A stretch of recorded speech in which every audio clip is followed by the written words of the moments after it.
ஆதியே துணை மெய்வழிச்சாலை தேவனின் திறவுகோல் யூடியூப் சேனல் வாயிலாக அனைவரையும் மீண்டும் ஒரு முறை சந்திப்பதில் மகிழ்ச்சி. அனைவருக்கும் நமஸ்காரம். மரணமில்லா பெருவாழ்வு நூலிலிருந்து ஒவ்வொரு நந்தாதி தேவர்கள் வரலாறாக பார்த்து வரோம். இப்போ நம்ம பார்க்க போகிறது மெய்வழி பதிமேவு அனந்தர் அவர்களுடைய வரலாறு. இந்த நூல் நடை அவர்களே சொல்கிற மாதிரி இருக்கும், பார்ப்போம். மெய்வழி பதிமேவு அனந்தர். எனது பூர்வாசிரம பெயர் சுப்பையா நாயுடு. நான் முதலில் ஆண்டவர்களை பற்றி மெய்வழி திருநேத்திர அனந்தர் மூலமும் எனது தமையனார் மெய்வழி துளாய் அனந்தர் மூலமும் கடவுளை கண்டவரும் மற்றவர்க்கு காட்ட வல்லவருமாகிய ஒருவர் புதுக்கோட்டை அருகில் காட்டு பிரதேசத்தில் இருப்பதாக கேள்விப்பட்டேன். மேற்படியாளர்கள் மூலம் நான் முதலில் கேட்ட ஆண்டவர்கள் இயற்றிய பாட்டு மெய்ஞான பகுப்பு. கலியுகத்தில் இப்பேர் கொத்த ஒருவர் இருப்பதனால் அவசியம் அவரை சந்திக்க வேண்டும் என்று முடிவெடுத்தேன். அப்போது எனக்கு வயது 46. நான் கோவில்பட்டி ட்ரைனிங் சென்டரில் பேராசிரியராக பணியாற்றி கொண்டிருந்தேன். சாலை ஆண்டவருக்கே விலாசமிட்டு முதலில் ஒரு கடிதம் எழுத தீர்மானித்தேன். சரக்கில்லாமல் யாரும் இவ்வளவு உறுதியாக சொல்ல முடியாது. எத்தனை பேரை ஏமாற்றிவிட முடியும்? அப்படி ஏமாற்றினால்தான் சும்மா விட்டு விடுவார்களா? ஆகையால் செயல் இருக்க வேண்டும் என்ற நம்பிக்கை இருக்கிற மாதிரி எழுதினேன் அந்த கடிதம். அன்பார்ந்த சாலை ஆண்டவர்களுக்கு நமஸ்காரம். நான் தங்களை நேரில் இதுவரை சந்திக்காவிடனும் தங்களை பற்றி கேள்வியுற்றதிலிருந்தே தங்களை என் குருபிரானாக ஏற்றுக்கொண்டு இக்கடிதம் எழுதுகிறேன். கடவுள் கடவுள் என்று பலரும் சொல்கிறார்கள், நினைக்கிறார்கள். ஆனால் நான் எத்தனையோ கோவில்களில் உருக்கமாக கும்பிட்டும் இதுவரை கனவில் கூட கடவுளை பார்க்கவில்லை. கடவுள் என்பது கற்பனை பொருளா அல்லது நிஜமா என்பதும் தெரியவில்லை. ஆனால் வந்த செம்மல்கள் எல்லாம் அழுத்தம் திருத்தமாக தங்கள் கடவுளை கண்டதாகவும் சாபாவரம் பெற்றதாகவும் மாணிக்கவாசகர் முதல் அனைவரும் கூறியிருக்கிறார்கள். மார்க்கண்டேயருக்கு என்றும் 16 வயது என்கிறார்கள். ஆனால் இப்போது அவர்கள் இல்லை. அனுமார் சிரஞ்சீவி பட்டம் பெற்றவர் என்கிறார்கள். அவரும் இன்று இல்லை.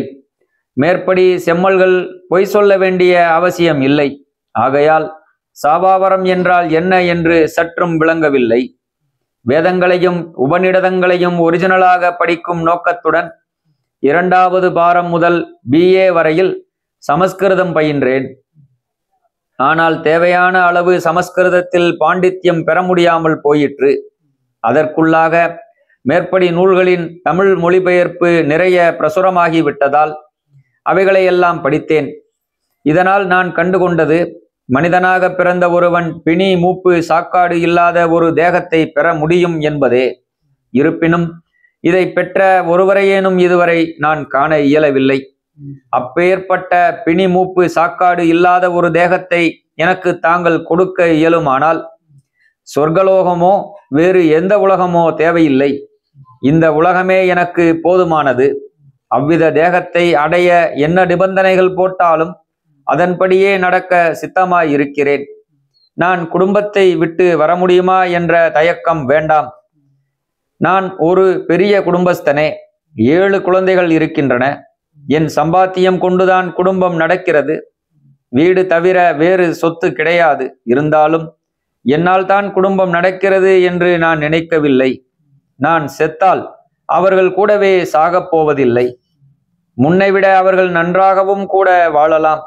நான் தான் காப்பாற்றுகிறேன் என்ற நினைப்பது சுத்த அபத்தமானது. கடமைக்காக குடும்பம் நடத்துகிறேனே தவிர பிரியமல்லது பாசத்தினால் மட்டும் அல்ல. தங்கள் பதிலை ஆவலுடன் எதிர்பார்க்கும் சுப்பையா நாயுடு. அப்படி தெய்வத்துக்கு எழுதின கடிதத்தை இங்க அப்படியே கொடுத்துருக்காங்க. அதாவது தெய்வத்திட்ட சொல்றாங்க, நான் விட்டுட்டு போட்டாங்க. அதுல என்ன சொல்லியிருக்காங்கன்னா, நான் விட்டுட்டு வர முடியுமான்னு உங்களுக்கு கவலை வேணாம், நான் எப்போ வேணாலும் நான் வந்துட தயார்ன்ற மாதிரி இருக்கிறேன். ஒரே வாரத்தில் சாலையிலிருந்து போஸ்ட்கார்டில் மெய்ஞானத்தை பற்றி உங்கள் விரிவான கடிதம் கிடைத்தது. நீங்கள் கடிதம் மூலமாக இதை அறிந்து கொள்வதை விட நேராக வருவது நல்லது. நிஜமாக இதை அறிய வேண்டி இச்சை இருந்தால் கூடிய சீக்கிரம் வரவும் என்று ஆண்டவர்களே கையெழுத்திட்ட பதில் தபால் வந்தது. கடிதம் வந்தவுடனே 3 நாள் லீவு போட்டுவிட்டு முதலில் மனைவியிடம் விபரம் கூறினேன். அவள் நான் பரதேசியாக போகிறேன் என்று பயந்து குடும்பம் என்ன ஆவது என்று மறுதளித்தாள். நானும் பரதேசியாக போக வேண்டும் என்று அறிவிலேயேதான் அப்போது இருந்தேன். பிறகு மனைவியிடம் ராஜபாளையம் போவதாக சொல்லி தனியாக சாலைக்கு கிளம்பி வந்து விட்டேன். பெரியோரை தரிசிக்க பழம் புஷ்பம் வாங்க வேண்டும் என்று எனக்கு தெரியாததால் வெறும் கையோடு சாலைக்குள் வந்து தபால் ஆபீஸ் அருகில் வரும்போது ஆலயத்தில் தெய்வ சந்நிதியில் அமர்ந்திருந்த திருநேத்திரானந்தர் அங்கிருந்தே என்னை பார்த்து விட்டபடியால் கடிதம் எழுதின ஆள் வந்துவிட்டார் என்று ஆண்டவர்களிடம் அறிவிக்க, அப்படியா என்று சொல்லி அவர்கள் திருமாளிகைக்கு போகும் நேரமாக இருந்தும் ஆலயத்திலேயே இருந்தார்கள். திருநேத்திரானந்தர் நான் வெறும் கையுடன் வந்ததை அறிந்து எனக்காக ஒரு தாம்பாளத்தில் பழம் புஷ்பம் வாங்கி என்னிடம் கொடுக்க அதையும் பெற்றுக்கொண்டு கைகால் சுத்தம் செய்த பின் ஆண்டவர்களை வணங்கி தரிசித்தேன். முதலில் என் குடும்ப யோகக்ஷேமம் பற்றியும் உத்தியோகத்தை பற்றியும் குசலம் விசாரித்தார்கள். பிறகு எதற்காக வந்தாய் என்று கேட்டார்கள். அதற்கு நான் உலக காரியத்திற்காக நான் இங்கே வரவில்லை, கடவுளை கண்டவர்களும் காட்டவல்லவர்களும் ஒருவர் இருக்கின்றார்கள் என்று கேள்விப்பட்டு வந்தேன். அதை தவிர எனக்கு வேறு ஜோலி இல்லை என்றேன். அப்படியா? கடவுளை பார்ப்பதற்கு முன்னால் உங்களுக்கு வேறு ஒரு ஆளை காட்டுகிறேன். அந்த ஆளை பார்த்து அறிந்த பின் கடவுள் என்று ஏதோ சொன்னீர்களே, அதை நீங்களே அறிந்து கொள்ளலாம் என்றார்கள். சர்க்கார் ஆபீஸில் முதலில் பியூனை சந்தித்த பிறகே பெரிய அதிகாரியை சந்திக்கும் முறை போல இருக்கிறதே என்று நினைத்தேன். கடவுளுக்கு கூட முன்னாடி ஒரு ஆள் இருப்பார் போலிருக்கே என்று எண்ணி, சரி அப்படியே செய்யுங்கள் என்றேன்.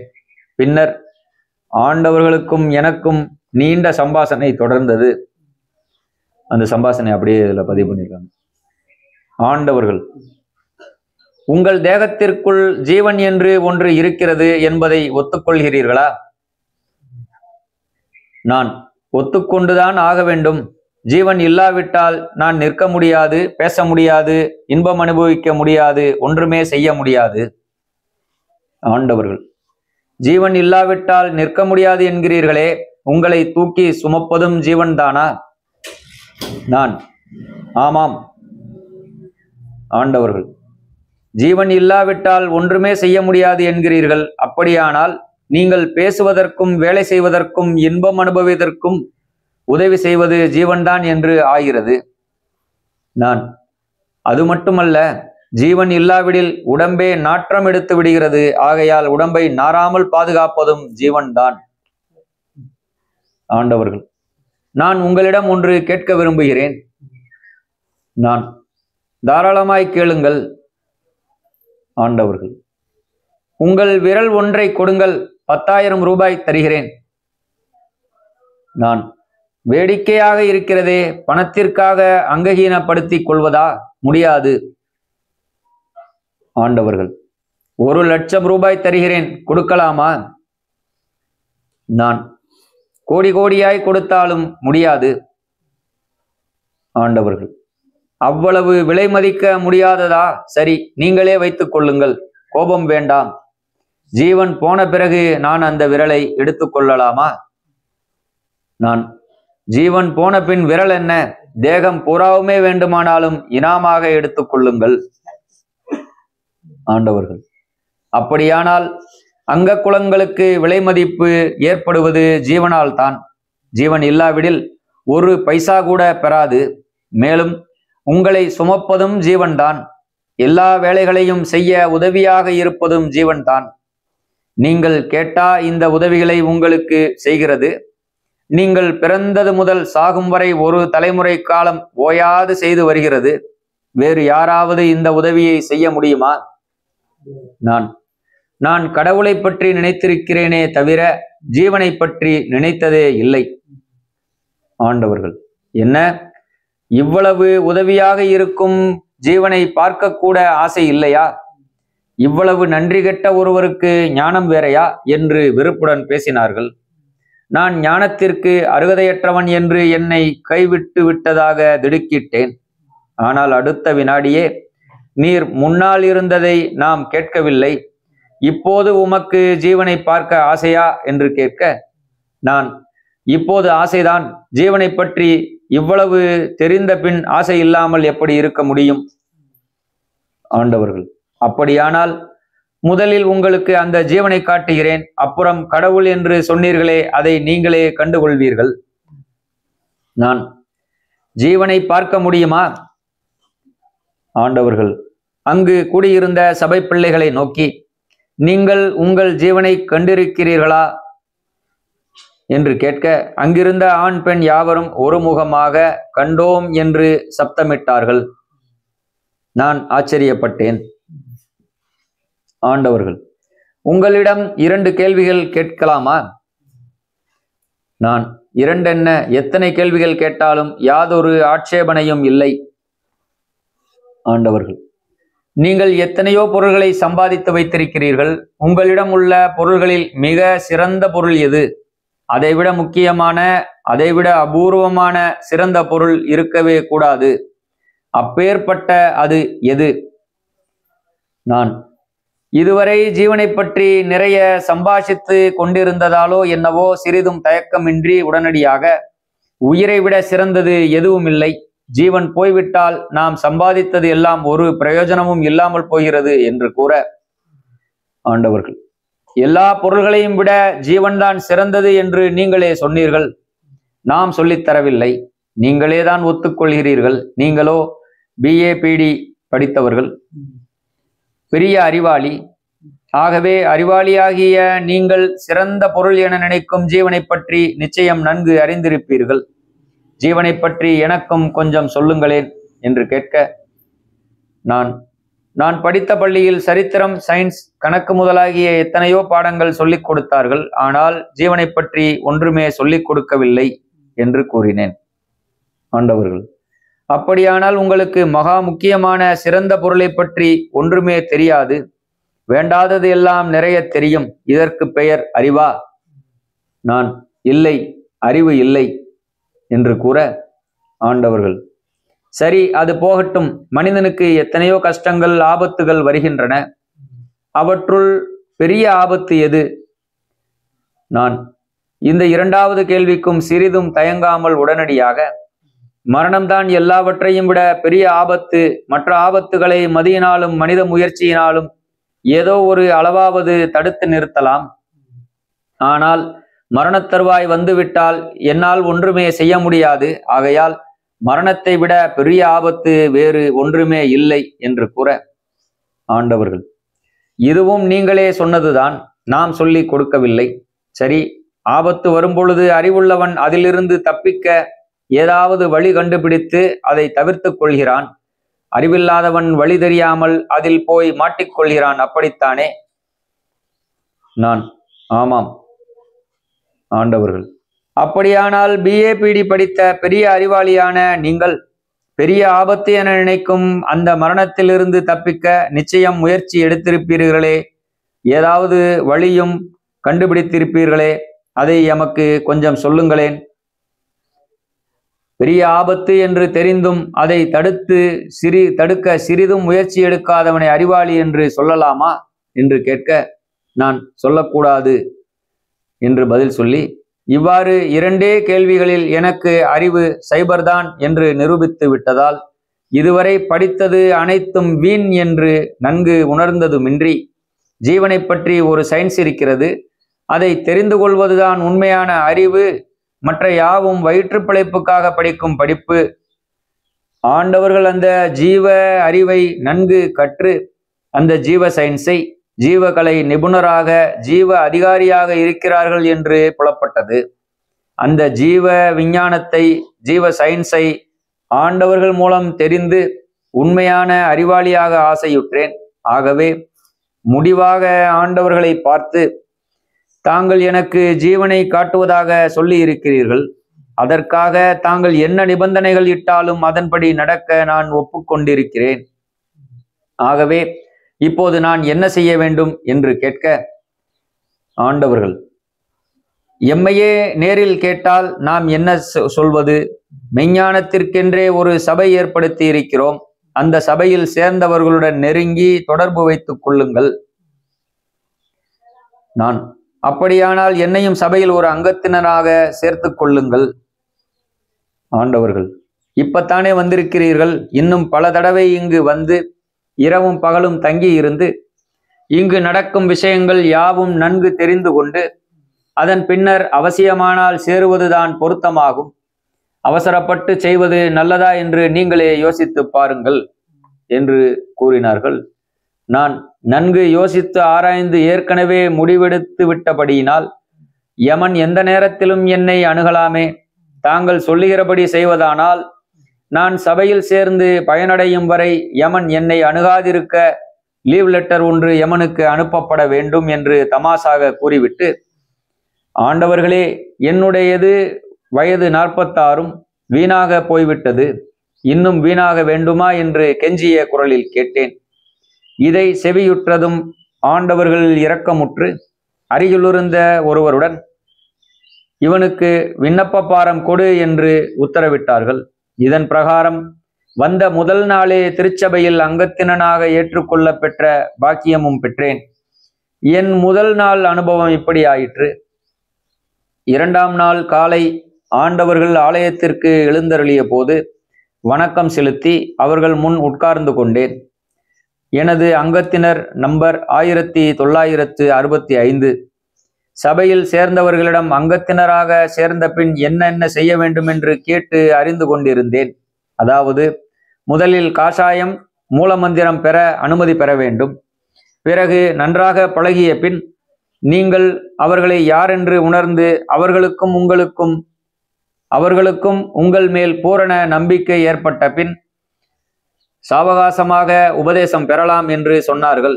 இதன்படியே 2ஆம் நாள் காசாயத்திற்கும் மூலமந்திரத்திற்கும் உத்தரவு கேட்டேன். அதுவும் இப்பவே தானா என்றார்கள். ஆமாம் தெய்வமே, ஒரு நல்ல காரியமெனில் தொடர்ந்து அதில் தீவிரமாக இறங்க வேண்டியதுதானே என்று சொன்னேன். சரி என்று எனக்கு காசாயமும் மூலமந்திரமும் வழங்கினார்கள். காசாயம் கொடுக்கும்போது உறுதிமொழி பத்திரத்தில் என் கையொப்பம் வாங்கினார்கள். மூலமந்திரம் மனனம் செய்து காஷாயமும் பெற்று மறுபடியும் சந்நிதியில் உட்கார்ந்திருந்த போது நான், என்னிடம் சத்தியம் வாங்கி உறுதிமொழி வாங்கி கையெழுத்தும் வாங்கினார்கள் தெய்வமே, இது எதற்கு? உயிர் போன பின் உடலை புதைத்தால் என்ன, எரித்தால் என்ன? எப்படியும் அழிந்து போகிற உடம்புதானே என்று கேட்டேன். உடனே அங்கிருந்த மூப்பன்மார்களிடம், விபரம் சொல்லாமல் ஏன் காஷாயம் கொடுத்தீர்கள் என்று கோபித்தார்கள். பிறகு ஆண்டவர்கள், களிமாவெனும் பெரு முத்தொன்று இலங்கியே காணுது இன்சானுக்குள்ளே என்ற பாட்டை தாங்களே பாடி தேகமே தேவனின் ஆலயம் என்பதை எனக்கு விளக்கியதோடு, அசுத்த பிரயாணமாகி சிதைந்து கெட்டுப்போன ஜீவவித்தை எரித்தாலும் சரியே புதைத்தாலும் சரியே, அதை எரிப்பதே உசிதமானது. ஆனால் சுத்த பிரயாணமாகிய பரிசுத்த ஜீவவித்துக்கள் இறுதி தீர்ப்பு நாளில் எளிதில் நித்திய தேகமாகிய பொன்னுடல் எடுத்து எழும்பி வருவான் வேண்டி பூமிக்குள் மண்மறைவு செய்யப்பட்டு பத்திரமாய் பக்குவப்படுத்தி வைக்க வேண்டியது அவசியமல்லவா என்று விளக்கி அருளினார்கள். இதை உன்னிப்பாய் கேட்டுக்கொண்டிருந்த மெய்வழி சிலம்பணி அனந்தர் ஆனந்த பரவசமாகி என்னை தனியே சந்தித்து, உங்களால் நாங்களும் நல்ல அருமையான விளக்கம் பெற்றோம் என்று தனது சந்தோஷத்தை வெளியிட்டார்கள். இவ்வாறு 2ஆம் நாள் அனுபவமும் முடிந்தது. 3ஆம் நாள் காலை அன்றுடன் லீவு முடிவதால் உத்தரவு வாங்கி ஊருக்கு கிளம்ப வேண்டும் என்ற எண்ணத்துடன் ஆலயத்திற்கு வந்து சந்நிதியில் அமர்ந்தேன்.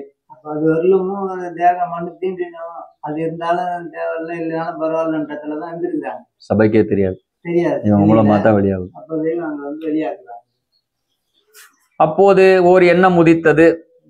அதாவது, அவர்களே போடும் நிபந்தனைகளின்படி நடக்கிறேன் என்று ஏற்கனவே ஒப்பந்தம் செய்திருப்பதால் ஊருக்கு போய் வருகிறேன், உத்தரவு வேண்டும் என்று கேட்பது உசிதமல்ல என்று நினைத்து உத்தரவு கேட்கவில்லை. அதற்கு பதிலாக, எனது லீவு முடிந்தது, நான் இப்போது என்ன செய்ய வேண்டும் என்று சொல்லுங்கள். திரும்ப குடும்பத்துடன் சேராமல் இப்படியே இங்கேயே இருந்துவிட வேண்டுமென்றால் அப்படியே செய்கிறேன் என்று ஆண்டவர்களிடம் வினயமாக கூறினேன். உடனே ஆண்டவர்கள் என்னை ஏற இறங்க பார்த்து, நீங்கள் நினைக்கும் ஞானம் எம்மிடம் இல்லை. நீங்கள் பெண்களைக் கண்டு அஞ்சும் ஞானத்தை தேடி வந்திருக்கிறீர்கள். ஆனால் எம்மிடம் இருப்பதோ யமனையே அஞ்சி ஓடச் செய்கிற ஞானம்.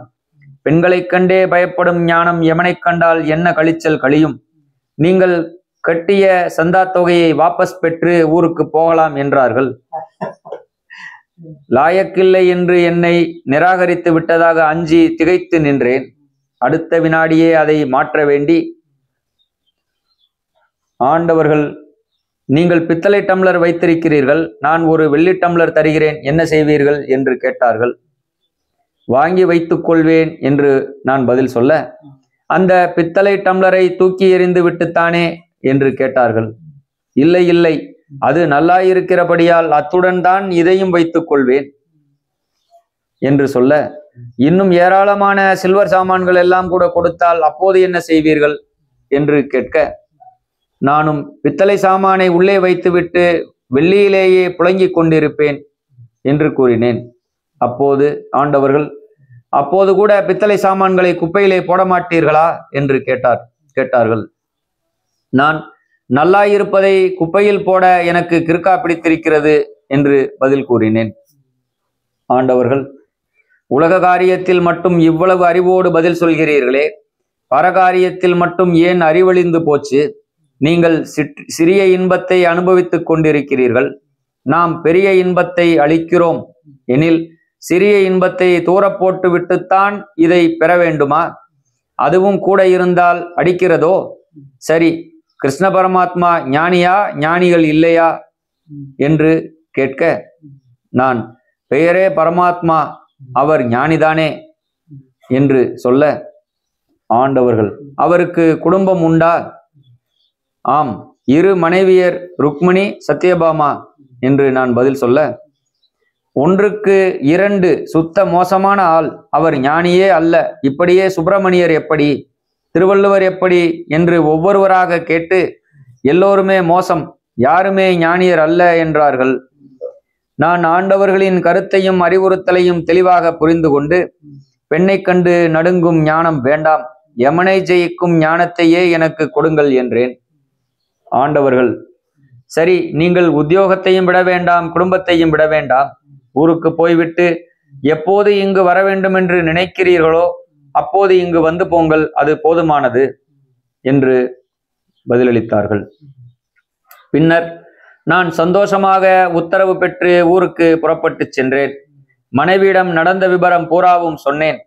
குடும்பத்துடன் இருந்து கொண்டே ஞானம் பெறும் அரிய வாய்ப்பு கிடைத்திருக்கிறது என்று அறிந்ததும் அவளும் மகிழ்ச்சியுற்று, அடுத்த முறை என்னுடன் சாலையம்பதி வந்து தெய்வ அங்கத்தினராகி இருவரும் பல தீட்சைகள் பெற்றோம். கோவில்பட்டி மெய்வழிச்சாலையிலிருந்து அதிக தூரத்தில் இருப்பதால் அடிக்கடி சென்று வருவது கஷ்டமாயிருந்தது. ஆகையால் சர்க்காருக்கு மனு செய்து அருகிலுள்ள பட்டுக்கோட்டைக்கு மாற்றிக்கொண்டேன். 1.5 வருடம் பட்டுக்கோட்டையிலிருந்து வாரந்தோறும் மற்றும் விடுமுறை நாட்களிலும் தவறாமல் சாலைக்கு வந்து போய்க் கொண்டிருந்தேன். அதன் பின் எனக்கு பட்டுக்கோட்டையும் தூரமாக தோன்றியது. ஆகவே சாலையிலேயே குடியிருக்க முடிவு செய்து அன்னவாசல் பிளாக்கிற்கு என்னை உடனே மாற்றும்படி சர்க்காருக்கு மனு செய்தேன். நான் PTO கிரேடு ஆனதால் PTO வேலை காலியாகும் போதுதான் நியமனம் செய்வதாக பதில் வந்தது. எனக்கு பதவி அந்தஸ்து பற்றி அக்கறை இல்லை. ஆகையால் என்னை PTO ஆக நியமிக்க வேண்டிய அவசியம் இல்லை. BA PT என்ற முறையில் எஜுகேஷன் டிபார்ட்மெண்டில் EO ஆக நியமிக்கலாம், அல்லது EO இண்டஸ்ட்ரியல் ட்ரைனிங் சென்டரில் ஏற்கனவே பிரின்சிபாலாக இருந்ததை வைத்து என்னை இண்டஸ்ட்ரீஸ் EO ஆக நியமிக்கலாம். 2இல் 1 செய்யுங்கள், எனக்கு வேண்டியது தாமதமின்றி அன்னவாசலுக்கு மாற்றுவது அவ்வளவுதான் என்று எழுதினேன். அதன்படி எஜுகேஷன் டிபார்ட்மெண்டின் EO ஆக அன்னவாசலுக்கு மாற்றினார்கள். அன்றிலிருந்து சாலைவாசியாக குடியிருக்கும் நர்பாக்கியம் பெற்றேன். வேற்று ஊருக்கு மாற்றல் ஆர்டர் வந்த போதெல்லாம் அதை மறுத்து விட்டேன். நான் எப்போதுமே புறவணக்கம் உட்பட திருவிழாக்கள் முதலிய மற்றைய அனுஷ்டானங்களில் தீவிரமாக ஈடுபடுவதில்லை. இந்த என் சுபாவத்தை ஆண்டவர்களிடம் தெரிவித்திருக்கிறேன். ஆண்டவர்களின் வாக்கியங்களை படிப்பதும் அவர்கள் பேசுவதை கேட்பதும் அவர்களுடன் சம்பாஷிப்பதுமே எனக்கு அதிக உற்சாகம் தருவதாகும்.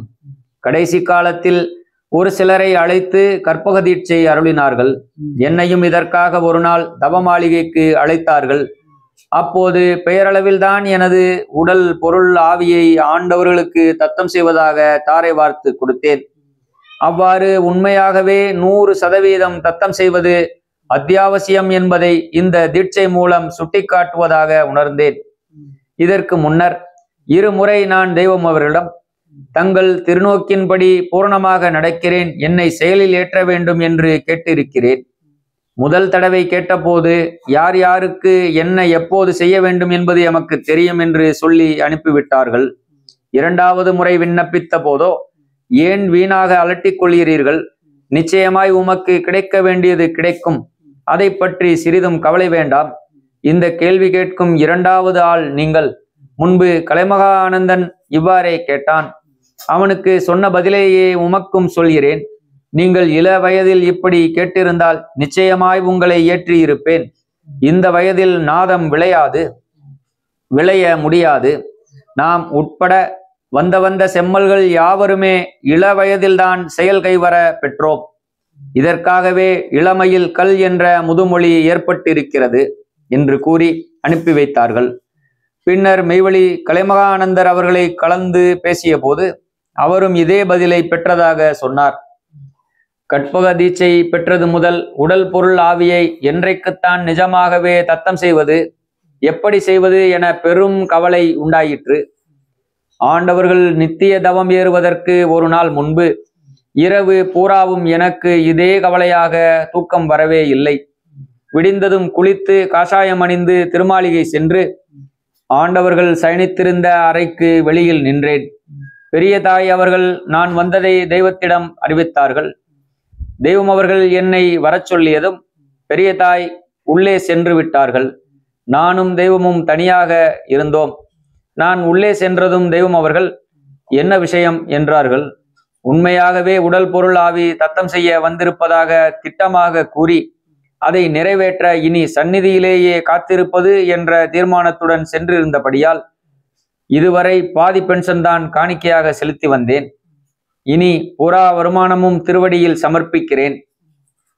இரவும் பகலும் 24 மணி நேரமும் உங்கள் திருவடியை விட்டு சிறிதும் விலக மாட்டேன் என்று அழுத்தமாக விண்ணப்பித்தேன். மேலும் இனி நீங்கள் உத்தரவிடுவதை தவிர வேறு ஒன்றுமே செய்யவே மாட்டேன் என்று சொல்ல வேண்டும் என்று நினைத்தேன். தெய்வம் அவர்கள் மறுப்பு தெரிவிக்காமல் சரி என்று ஏற்றுக்கொண்டார் போல சொல்லிவிட்டார்கள். இதை கேட்டு மகிழ்ச்சியடைந்த நான் மேலும் நினைத்ததை சொல்லாமலேயே இருந்து விட்டேன். சொல்ல வேண்டிய அவசியம் இல்லாமல் போனதால் உடனே திரும்புகிறேன் என்று சொல்லி விடுதிக்கு சென்றேன்.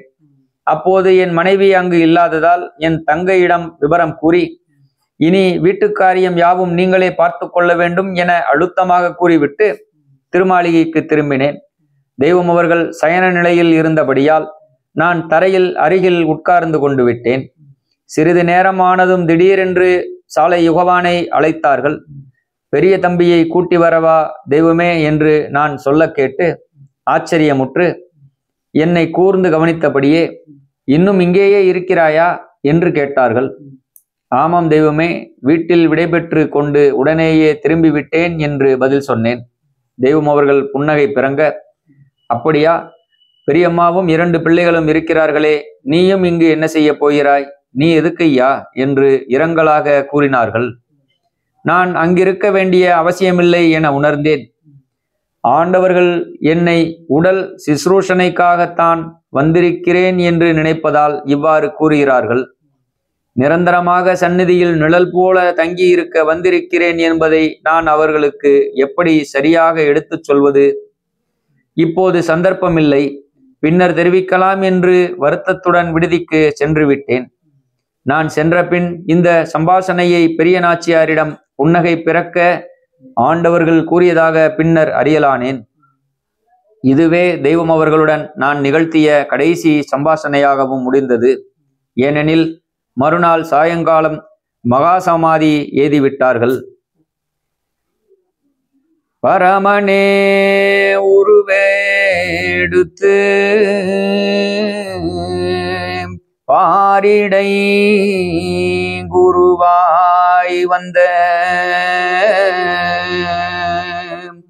துறவலர் கரசி காமீல் துன்மறை புகழும் தேவே அருணடை பாதம் நோவ அடிமைக்காயிரங்கி வந்த மறைமணி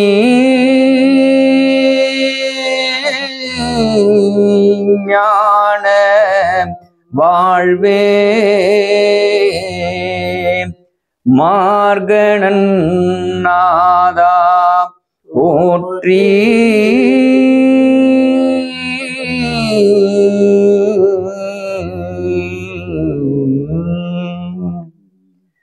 இத்துடன் இந்த சரிதம் நிறைவு பெறுகிறது. மீண்டும் இன்னொரு அனந்தாதி தேவர் சரிதத்தில் அனைவரையும் சந்திக்கலாம். நமஸ்காரம்.